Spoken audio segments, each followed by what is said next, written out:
Howdy doody everybody. Today we're talking about comparing and ordering decimals. Your learning objectives. I can read and write decimals through the hundredths. So fun to say. I can compare and order decimals through the hundredths. A reminder of our place value chart down below. Decimals we're focusing on include the tenths, hundredths, and not so much today, but also the thousandths, and then our whole numbers to the left of that decimal point. We are also going to be using the greater than and less than symbol today. Remember that hungry alligator? And a reminder that when the alligator's mouth is open to the left, that means greater than. When the alligator's mouth is open to the right, it means less than. You can hold your left hand out, and because L for left, and then if it makes an L, you can remember that as less than. Left hand, less than, all right, when it's open like that. It's going to eat the bigger number. So the bigger number, I draw two dots and then one dot on the smaller side and connect them. We would read 5 is greater than 2. On this side, the bigger number is 8. So we would read this as 2 is less than 8. Another reminder for management is that we are using our flat to mean 1, long to mean 1/10, and cube to mean 1/100th. So here we go. Let's get started with a nice problem such as this. Which is greater, 3/10 or 15/100ths? Now there's a couple ways you can do this. I'm going to show you both ways. The first way is to break out your good old longs and cubes and flats.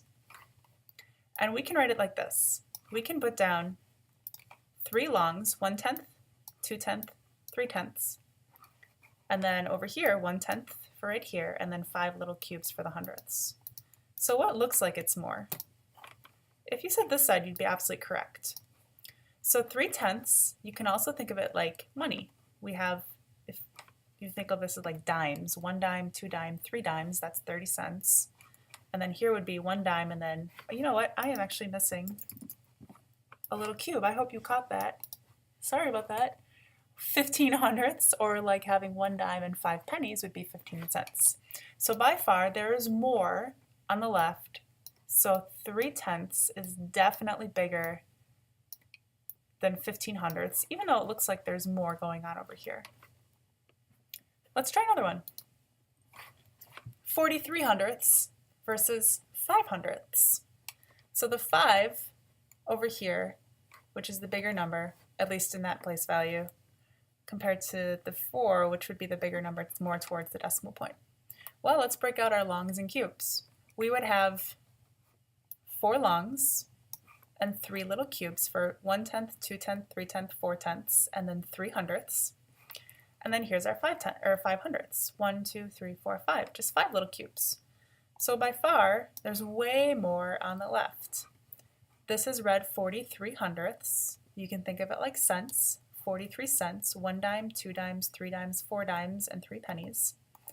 5/100ths, or think of it like 5 little pennies.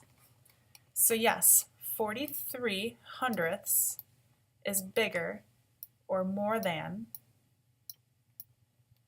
5/100ths. 6/10 or 9/100ths. Now careful, because we don't have another place value here. So I'm going to teach you a trick that if you have to compare decimals and you're missing what appears to be, let's say, another place value, we can put a 0 holder in there because there's nothing after the 6 here, so we can put a 0 there. So if you don't want to use longs and cubes to compare decimals, my suggestion to you is to line them up. And we always line them up with the decimal points. So I'm going to write my 6/10, and then I'm going to write my 9/100ths. And I'm going to line up my decimal points first for my 9/100ths. And I'm going to write the 0, and then there's my 0 that's going to go under the 6, and there's my 9. Now, because we have 6/10, there's nothing else, we can write in a 0 for a placeholder. That's just going to take the spot so that everything stays nice and neat, okay? So you can look at decimals and compare them by lining them up with the decimal and then looking at the digits in the place value. The more to the left, the bigger the number, all right? So we have a 9 in the hundredths, but nothing here, but this is a really small number, okay? So let's look at the next one. We have a 6, and then we have a 0. So the 6 is going to be a larger number compared to the 9 hundredths. And if we were to show you this in long and cube format, you can see here's 6 tenths, 1, 2, 3, 4, 5, 6, compared to 9 hundredths. 6 tenths is definitely bigger than 9 hundredths. So we showed that two ways, by using the longs and cubes or by writing out and adding that placeholder when necessary. Let's put these numbers in order from smallest to largest. So if you're not using, or if you don't have the cubes and the longs, remember we can write out our numbers and line them up by the decimal. Always remember to line the number up by the decimal. Line the decimals up. All right, so let's go ahead and do this. If you don't mind, I'm just going to make this a little bit smaller and put it off to the side so it's not going to bug us. So here's our first one. Let's just write them down. We have 5 hundredths, right? We wrote that one down. And then let's line up the decimals on the next one. We have a decimal here, and then we have a 0 in front of it. So there's no ones. And then the 5 is in the tenths place. And there's nothing after it, so that we can infer that means that there's 0 after it. So we're just going to write a 0. Okay, that one's done. That's 5 tenths. Let's write the next one. Let's write the decimal first. And then we're going to write the 0. And then we're going to write the 55 hundredths, lining them up. And then let's write our last one. This time we have a 5 in the ones place. Let's write our decimal first. And then we have a 5 in the tenths. And then because there's nothing after, we can infer there's a 0. So 5 and 50 hundredths. So all of these are to the hundredths place values. So remember, the bigger the number to the left, the more the number is, the bigger the number is. So we have to order these from smallest to largest. Well, let's start with our biggest number because I think that's pretty obvious here, and it's going to be 5 and 50 hundredths because the 5 is the biggest to the left. No other numbers have a 5 further left, so that's going to be our largest number. All right? Let's cross that off. We don't want it anymore. Let's look at the other numbers. What will be the next biggest one? We have 5 here and a 5 here, but not a 5 there. So this is definitely not the next biggest one.